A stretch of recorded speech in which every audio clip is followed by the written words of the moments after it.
pemerintah kembali memperketat perhatian terhadap penyaluran BBM subsidi. Menteri SDM Bahlil Lahadalia meminta masyarakat yang tergolong sangat mampu secara ekonomi tidak membeli BBM subsidi. Bahlil secara khusus menyoroti masyarakat yang masuk desil 9 dan 10. Menurutnya, kelompok tersebut seharusnya tidak mengambil hak masyarakat yang memang membutuhkan subsidi. Sebab, tujuan subsidi adalah membantu masyarakat yang berhak menerimanya. Lalu, apa sebenarnya yang dimaksud dengan desil 9 dan 10? Berdasarkan data Tunggal Sosial dan Ekonomi Nasional atau DTSEN, desil 9 dan 10 merupakan kelompok masyarakat dengan tingkat kesejahteraan ekonomi tertinggi. Sementara kelompok desil 1 hingga 5 merupakan masyarakat dengan kondisi ekonomi lebih rendah dan menjadi kelompok prioritas penerima bantuan sosial. Karena itu, pemerintah ingin memastikan BBM subsidi benar-benar dinikmati kelompok yang membutuhkan. Namun, apakah masyarakat desil 9 dan 10 nantinya otomatis dilarang membeli Pertalite? Untuk saat ini, jawabannya belum. Bahlil mengatakan pembatasan Pertalite berdasarkan desil ekonomi masih dalam tahap kajian. Artinya, pemerintah belum menetapkan aturan final mengenai mekanisme pembatasan tersebut. Meski demikian, sinyal untuk membuat subsidi BBM lebih tepat sasaran semakin kuat. Selain Bahlil, Menteri Keuangan Purbaya Yudisadewa juga menyampaikan pandangan serupa. Purbaya mengatakan, jika memang diperlukan, subsidi harus diberikan secara tepat sasaran. Ia menegaskan masyarakat yang tergolong kaya atau berada di desil 10 tidak seharusnya mendapatkan BBM subsidi. Jadi, arah kebijakan pemerintah bukan sekadar mengurangi konsumsi BBM subsidi. Pemerintah ingin memastikan siapa yang sebenarnya berhak mendapatkan subsidi. Saat ini, pembelian BBM subsidi seperti Pertalite dan biosolar juga sudah memiliki batas volume harian. Untuk bus dan truk, pembelian dibatasi maksimal 200 liter per hari. Sementara kendaraan biasa dibatasi maksimal 50 liter per hari. Namun, pembatasan berdasarkan kondisi ekonomi atau desil masyarakat masih dalam tahap pembahasan. Mengapa pemerintah begitu serius membahas persoalan ini?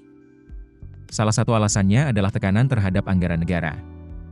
Pemerintah sedang menyusun RAPBN 2027 dan berupaya mengendalikan subsidi BBM. Apalagi, harga minyak dunia masih berfluktuasi di tengah ketegangan geopolitik di Timur Tengah.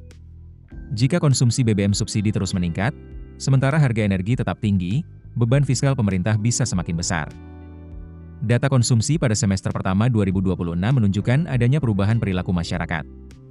Penyaluran BBM subsidi justru mengalami peningkatan. Pada semester 1 2026, volume penyaluran BBM subsidi naik 7,8% menjadi sekitar 7.989,5 ribu kiloliter. Sebaliknya, konsumsi BBM non-subsidi mengalami penurunan. Volume konsumsi BBM non-subsidi turun 23,2% menjadi sekitar 18,8 juta kiloliter pada periode yang sama. Perubahan ini menunjukkan semakin banyak konsumen yang beralih ke BBM subsidi. Head of Center of Food, Energy, and Sustainable Development atau CFESD Indev, Indra Abratalatov, menyebut perbedaan harga semakin memengaruhi perilaku konsumsi masyarakat.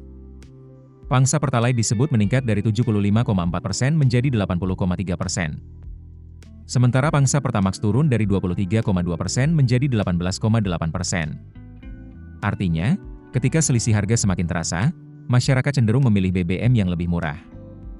Dan kondisi inilah yang menjadi tantangan bagi pemerintah.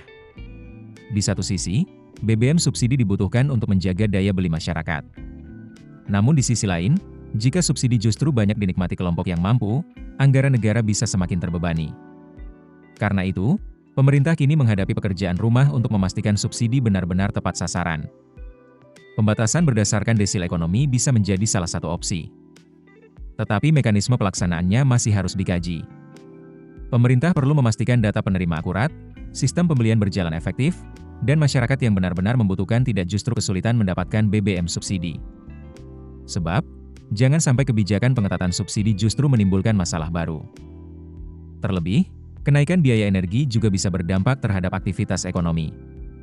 Menurut Indra, meningkatnya ongkos energi dapat memperlemah daya saing industri dalam negeri dan berpotensi memperlambat perputaran ekonomi.